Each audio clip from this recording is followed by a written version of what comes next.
La voiture de demain sera propre, elle sera connectée et elle sera autonome. C'est le message que font passer constructeurs et équipementiers réunis au salon de la voiture intelligente à Bordeaux.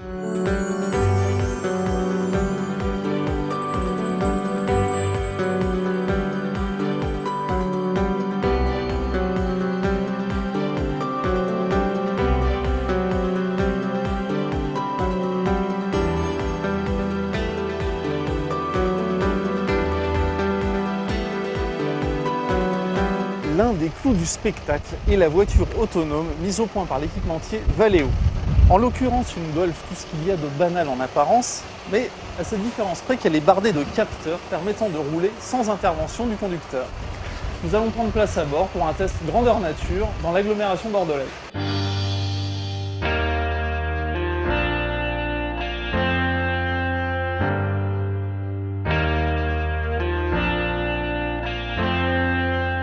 Nous arrivons sur la rocade de Bordeaux. Il va appuyer sur le bouton. Hop, voilà, le système est activé. Donc là, c'est la voiture qui a pris la main. Le conducteur n'agit ni sur les pédales, ni sur le volant. Et je peux en témoigner, il n'y a pas de fil, il n'y a pas tout ça. Hein, c'est vraiment rien du tout. Quelle est l'acceptabilité pour le conducteur? C'est très progressif. On le voit dans nos enquêtes. Les clients qui sont habitués à des systèmes type ACC, ils veulent volant qui se conduit tout seul par exemple. Ceux qui n'ont pas encore testé l'ACC, ils sont des mal.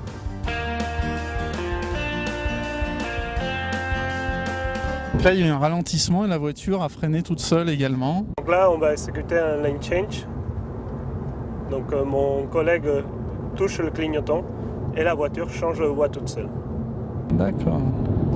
Donc l'intervention du conducteur se résume à enclencher le clignotant. La voiture de futur, c'est ça.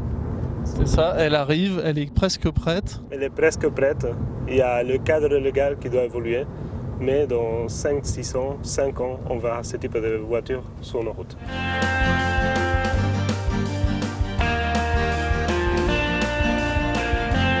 Juridiquement, on peut dire que la situation là aussi est en phase d'évolution. Les textes qui sont débattus justifient que des systèmes automatisés peuvent conduire à la place du conducteur et parfois même ils conduisent mieux que le conducteur lorsqu'il est fatigué, lorsqu'il est distrait, lorsqu'il est lassé.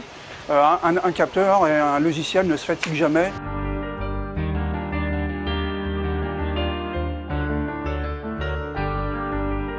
La voiture autonome est presque prête. Elle ne ressemblera pas forcément à ça, ce n'est pas de la science-fiction. Elle ressemblera à votre voiture, à celle que vous conduirez en 2020.